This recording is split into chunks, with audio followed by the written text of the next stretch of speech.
Hello बच्चों, आइए प्रश्न को पढ़ते हैं। आव्यूह के व्युत्क्रम यदि उनका अस्तित्व है तो प्रारंभिक रूपांतरण के प्रयोग से ज्ञात कीजिए। आव्यूह के अवयव है हमारे पास 2, 5, 1, 3। सबसे पहले हमें इस प्रश्न की मुख्य अवधारणा को समझना होगा। हम जानते हैं यदि हमें किसी आव्यूह का व्युत्क्रम ज्ञात करना है तो इससे पहले हमें उसका सारणिक का मान ज्ञात करना होगा। यदि इसके सारणिक का मान 0 के बराबर नहीं आता है तो हम कहेंगे कि इसके व्युत्क्रम का मान अस्तित्व में है। और यदि इसके व्युत्क्रम का मान अस्तित्व में है तो यह हम कैसे ज्ञात करेंगे? यह हम ज्ञात करते हैं एक आव्यूह समीकरण से।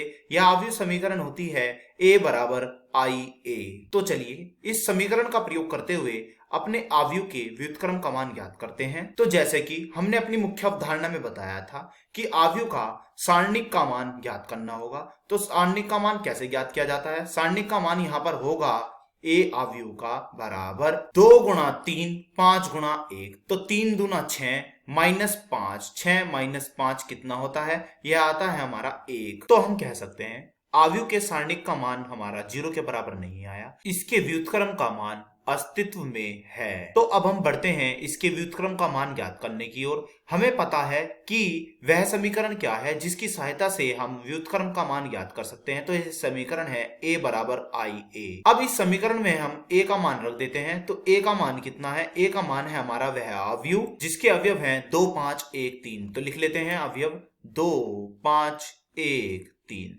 अब यहाँ पर i क्या है? i है यहाँ पर इकाई आव्यूह जिसके अवयव तो होते हैं विकर्ण वाले 1, 1, बाकी सभी अवयव इसके होते हैं 0। अब यहाँ पर बचा हुआ क्या है? a। इसे हम ऐसे लिख लेते हैं। क्यों? क्योंकि इसका हमें व्युत्क्रम ज्ञात करना है। अब हम यहाँ पर r1 को रूपांतरित करते हैं किसमें? r2 में। तो कर दीजिए, हमें बताइए क्या मिलेगा। तो यह हमें कुछ इस प्रकार मिलेगा 1, 3, 2, 5। क्योंकि r1 चला गया r2 की ओर और r2 हो गया है r1 में। तो ये कितना आएगा? यह आएगा 0, 1 और 1, 0। और साथ में क्या चल रहा है? साथ में हमारा a। अब हम करते हैं r2 को रूपांतरित। किस तरह से कि r2 में हमने बदलाव किया r2 माइनस 2r1। तो यह हमें क्या मिलेगा? हमने r1 में कोई बदलाव नहीं किया है तो इसे हम ऐसे उतार देंगे, अर्थात 1 को हमने ऐसे ही उतार दिया।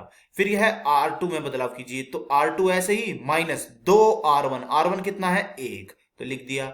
अब है यहाँ पर हमारा 3, तो 3 लिख देते हैं। फिर क्या आएगा? r2 ऐसे ही माइनस 2r1, r1 यानी कि 3। अब हमने यह है आव्यूह लिख दिया है। अब दूसरा आव्यूह लिखते हैं। तो दूसरा आव्यूह क्या है? दूसरा आव्यूह है ऊपर 0, इसमें कोई बदलाव नहीं किया है तो इसे हम ऐसे लिख देते हैं। ऐसे ही यहाँ पर 1, इसमें कोई बदलाव नहीं किया है। r2 है यहाँ पर 1। अब यह बदल जाएगा तो ये कितना आएगा? 1 माइनस 2 गुणा 0। ऐसे इधर क्या है? r2 है 0, यह बदल जाएगा तो यह कितना हो जाएगा? 0 माइनस 2 r1 यानी कि 1। अब है हमारा जो चल रहा है आव्यूह a। तो अब हमें बताइए हमें क्या मिलेगा? यह हमें मिलेगा 1। 2 में से जब 2 जाएगी तो 0। ऊपर क्या है? 3। नीचे 5 में से जब 3 दूना 6 जाएंगे तो यह आएगा माइनस का 1। अब हमें बराबर में क्या मिलेगा? बराबर में यह हमारा आएगा, ऊपर क्या है? 0, इधर क्या है? 1।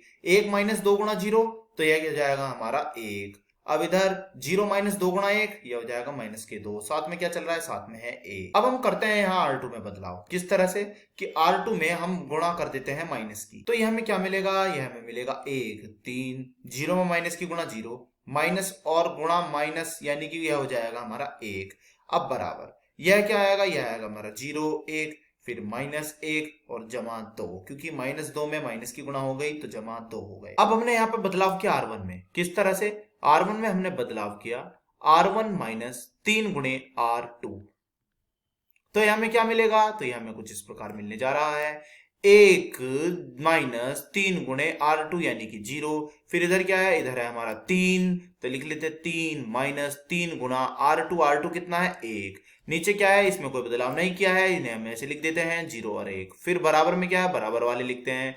बराबर में हमारे पास पहले है 0, तो 0 ऐसे ही और फिर माइनस 3 गुणा r2। r2 कितना है? r2 है माइनस में 1, तो लिख लेते हैं हम माइनस में 1। अब उधर क्या है? उधर है 1, तो 1 फिर माइनस फिर 3 गुणा r2। r2 कितना है? r2 है हमारा 2, तो लिख लेते हैं 2। नीचे क्या है? नीचे हमारे पास माइनस 1 और जमा के 2, तो माइनस 1 और जमा के 2। और बाहर क्या चल रहा है? बाहर है हमारा a। तो यह हमें ठीक प्रकार से लिख लेते हैं। क्या मिलता है? 1 माइनस 3 गुणा 0 यानी कि 1, फिर 0, फिर 3 में से 3 कट गया तो हो गया है 0, फिर 1। बराबर में क्या है? बराबर में लिख लेते हैं। माइनस और माइनस हो गए प्लस, यानी कि यह बन गया हमारा 0 प्लस 3, तो यह बन गया हमारा 3। फिर नीचे है माइनस, फिर यहाँ कितना आएगा 3 दूना 6, एक में से 6 गए तो माइनस के 5 और नीचे आएगा 2, बाहर क्या चल रहा है, बाहर है 1। तो हम देख रहे हैं ये हमारा क्या बन चुका है, ये हमारा बन चुका है इकाई आव्यूह। तो हम कह सकते हैं हमारा ए का व्युत्क्रम कितना आया, तो हमारा ए का व्युत्क्रम आया है 3 -5 -1 व 2। आशा करता हूं यह प्रश्न आपको समझ में आया होगा। धन्यवाद।